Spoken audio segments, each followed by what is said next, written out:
সন্ধ্যায় অরুণ তার বন্ধু সোহেলের সাথে পাড়ার নতুন এক বাড়ি দেখতে গেল। বাড়িটি ছিল পুরনো, ভাঙাচোরা আর একেবারে অন্ধকার। সোহেল বলল, শোনো, এই বাড়িটা নাকি ভূতুড়ে। পাড়ার সবাই বলে রাত হলে এখান থেকে অদ্ভুত আওয়াজ শোনা যায়। অরুণ একটু হাসল, ভূত? আমার বিশ্বাস হয় না, শুধু কাহিনী শোনা। তবে যদি কিছু দেখাই তো? সোহেল একটু ভয় ভয় বলল, যদি দেখাও তবে কি তুমি পালিয়ে যাবে না? অরুণ কাক ঝাঁকাল, পালানো তো নয়, আমি তো ভূতকে পছন্দ করি। তারা বাড়ির ভিতরে ঢুকল। দরজা খোলার সাথে সাথে একটি পুরনো সিঁড়ি দেখা গেল। সিঁড়ি ভাঙাচোরা আর একটি চাপড়ে যে কোন সময় ভেঙে পড়বে এমন মনে হচ্ছিল। তবে অরুণ সোহেলকে বলল, পাশে সিঁড়ি ছাড়া অন্য কোথাও যেতে পারবো না? হঠাৎ সিঁড়ির নিচ থেকে একটি অদ্ভুত আওয়াজ এলো, ট্রাক ট্রাক। সোহেল ভয় পেয়ে পেছনে ঘুরে বলল, দেখ দেখ, কিছু একটা এখানে আছে। অরুণ হেসে বলল, তোমার অজ্ঞান হয়, একটু খেয়াল করো, এসব পুরনো বাড়িতে কাঠে গাঢ় আওয়াজ হয়। তবে ঠিক তখনই পিছন থেকে একটি ঠান্ডা হাওয়া এসে তাদের গা ছুঁয়ে গেল। দুজনেই শ্বাস বন্ধ করে দাঁড়িয়ে রইল। হাওয়া একটু থামলে তারা সিঁড়ির দিকে এগিয়ে গেল। সিঁড়ির উপরে একটি পুরনো দরজা ছিল, যা খোলার মতোই মনে হচ্ছিল। অরুণ সাহস নিয়ে দরজাটি খুলল, এবং দরজা খুলতেই অদ্ভুত দৃশ্য দেখা গেল।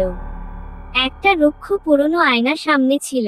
আয়নার মধ্যে কিছু একটা গোলমাল চলছিল। হঠাৎ সেই আয়নায় এক পরী উঠতে শুরু করলো, চোখ দুটি লাল এবং মুখে হাসি ছিল একেবারে ভয়ঙ্কর। সোহেল চিৎকার করে উঠল, ভূত, ভূত, তুমি বলেছিলে না ভূত নেই। অরুণ মাথা নেড়ে বলল, চুপ, এটা কোন ভূত নয়, নিশ্চয়ই কেউ কিছু ফাঁদ হিসেবে বসিয়েছে। কেমন দেখ, বেশ রোমাঞ্চকর, তাই না? সোহেল অস্থির হয়ে বলল, এটা রোমাঞ্চকর নয়, ভয়ঙ্কর। চল, বেরিয়ে চল। অরুণ হেসে বলল, আরে সোহেল, তুমি তো ভয় পেয়ে যাচ্ছ। দেখ, এই আয়নাটা সত্যি না, এটা স্রেফ প্রোপ। কে জানে, হয়তো এই বাড়ির মালিকের মজা ছিল। তারা আবার পিছনে ফিরে হাঁটতে শুরু করলো, কিন্তু ঠিক তখনই পুরো বাড়ি জুড়ে সিঁড়ি থেকে বেজে ওঠে একটি চিৎকার, আছো তো, খোঁজ নাও, সবটা জানো না। অরুণ আর সোহেল একসাথে চমকে উঠে বলল, এটা কি? তবে ঠিক তখনই ভুতুড়ে আওয়াজ থামলো, বাতাস স্থির হয়ে গেল। সোহেল মৃদুভাবে বলল, তবে কি আমরা শেষ পর্যন্ত কোনো ভূত পেয়ে গেছি? অরুণ হাসতে হাসতে বলল, সব কিছু কল্পনা। তোমার ভয়ানক ভাবনা নিয়ে আমরা কিছু পাইনি। তবে তাদের পেছনে থেকে আবার একটা আওয়াজ এলো, তুমি ভুলে যাওনি তো? কি?